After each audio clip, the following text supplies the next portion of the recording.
Good morning everyone. Today we are going to discuss about the Coulomb's law in vector form. Yesterday only we discussed about the Coulomb's law. What was it? Means yesterday we said that if any two charges are at rest and separated some distance, and the attraction or repulsive force between the two charges is directly proportional to the product of the two charges and inversely proportional to square of the distance between the two charges. Now, how force is a vector form. Force is a vector physical quantity. Now, what we are going to do? Coulomb's law in vector form means here electrostatic force in vector form. How we will get? Yesterday only we discussed. There are 2 point charges. One is plus q, another is the q. Now the distance between these two charges is something like r. Now what I am going to take vector form. So the position of the q1 or q1 q2, the position of the q1 is r1, the position of the q2 is r2. That's what it is. The position of the q1 is r1 and the position of q2 r2. We can say it like this. Now due to the force on q1, what will be is the both are positive, so that's why definitely it will be repulsive force. The force on q1 due to q2 will be in opposite direction. At the same time, the force on charge 2 will be F21, means the force on 2 due to 1. Is it clear? The force on 2 due to 1. Now, what will be the here displacement vector? What will be here displacement vector? Now, when we for 1 and 2 means force 1 due to 2. So what will be this one? This will be in this direction.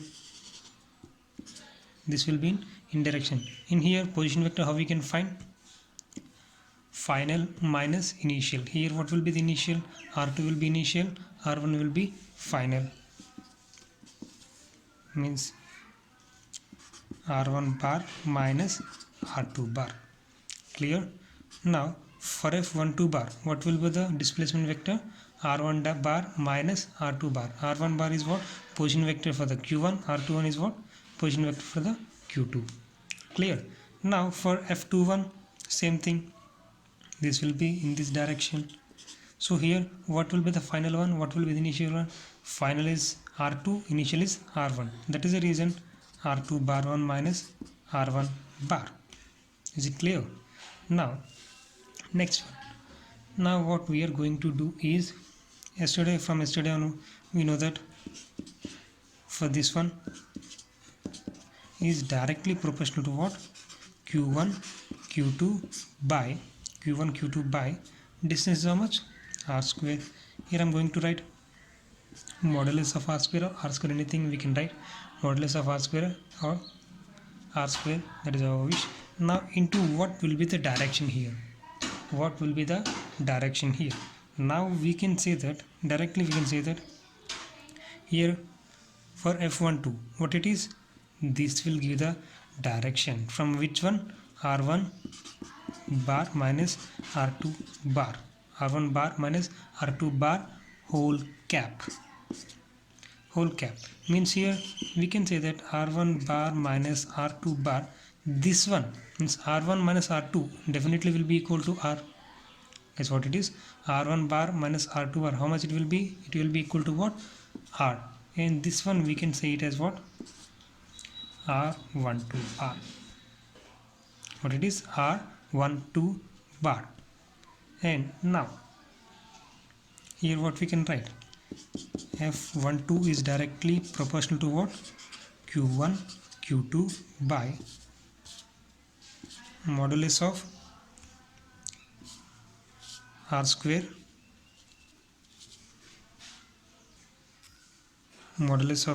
into R1 cap. Now we guys know what is the R1 cap. R1 cap means the cap denotes what? Direction. What is the cap denotes? Direction. Now here R12 direction, how we can write? I think we know guys, A cap means what? A bar by modulus of A bar. A bar by modulus of A bar. Here A cap is what? Direction, means direction will be equal to what? A bar by modulus of A bar. Means just like that here how we can write? Just like that here how we can write? Like that what we can write? F12 bar is directly proportional to what? Q1 Q2 by modulus of R square into R12 bar and modulus of R bar 12. Means here what will be the displacement and what will be the magnitude here? What will be the magnitude here? Here R12 bar magnitude will be, once again it will be R only, then R into R square is going to become R cube. This is going to become what? R cube, and this R2 bar will become R2 bar only, R12 bar only.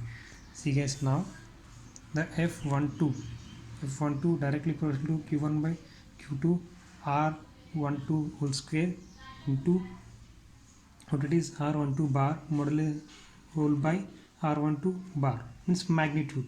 Here R12 bar magnitude R only, so R square into R cube, and R12 bar only. F12 bar is directly proportional to what? Q1 Q2 by R cube into what? R12 bar, and this is the force on first charge due to second charge. Guess what is this? Force on first charge due to second charge.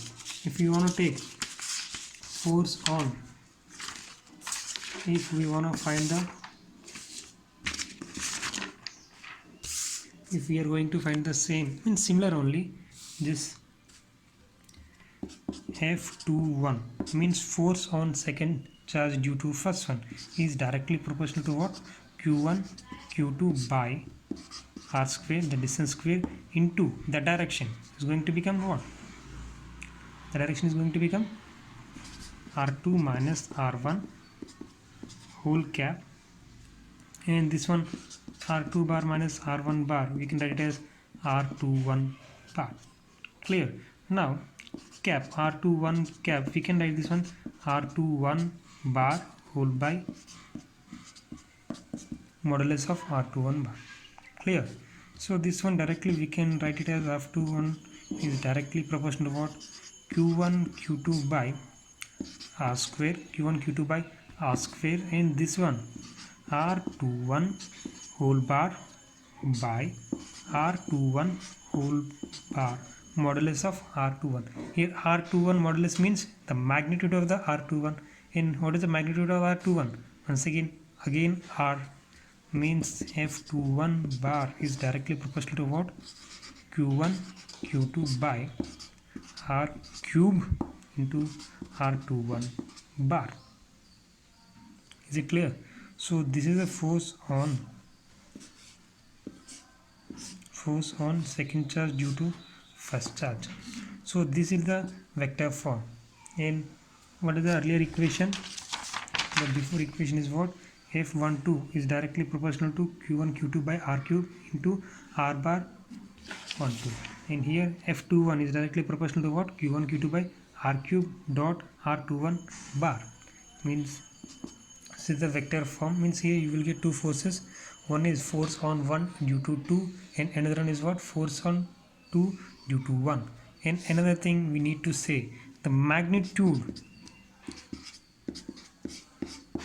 of the two forces will be same. The magnitude of the two forces will be same because the magnitude of the R21 will be equal to the magnitude of the R12.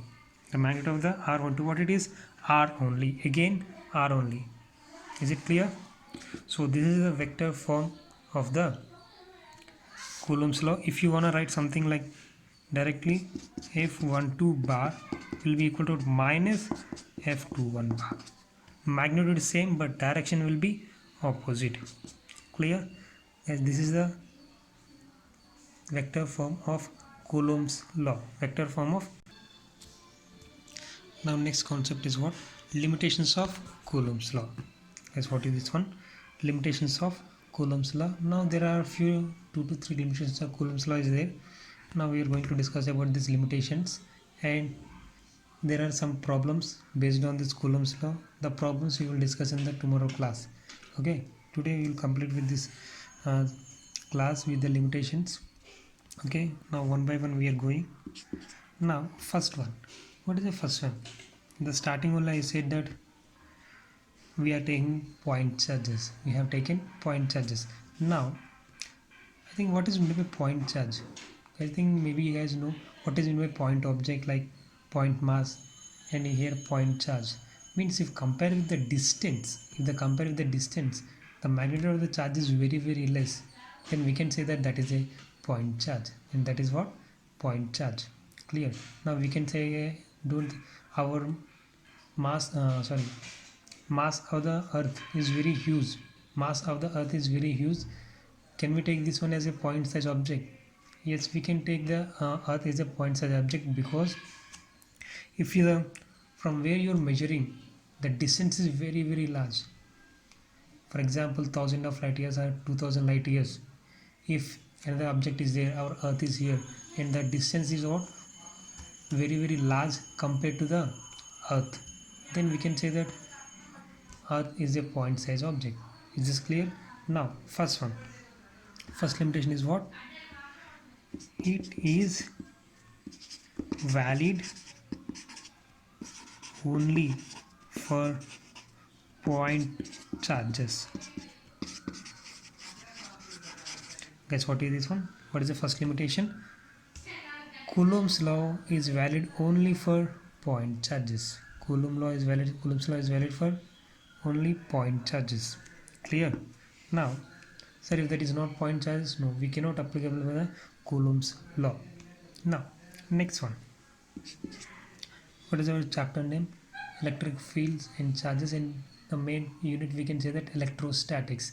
Electrostatics means all to be at rest. Clear? Now Coulomb's law applicable only for rest charges. Is what it is. Coulomb's law is applicable only rest charges. Understanding? Coulomb's law is applicable only for rest charges. Means if the charges are at rest, then only we can apply the Coulomb's law. If the charges are at rest, then only we can apply the Coulomb's law. If the charges are in motion, we cannot apply the Coulomb's law. And we can get in a doubt, sir, if one charge is at rest and another charge is in motion, if one charge is at rest and another charge is in motion, can we apply the Coulomb's law? That is the third one.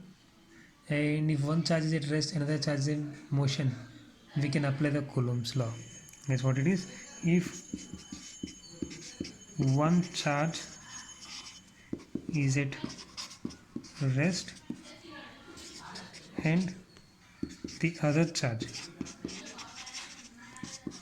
and the other charge is in motion, then we can,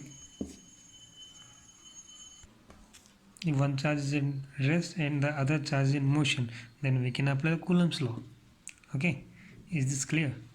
Okay guys, today this is the class. Okay, now remaining class we will discuss tomorrow. Tomorrow we will discuss some few problems based on this Coulomb's law. Clear? Okay then, bye.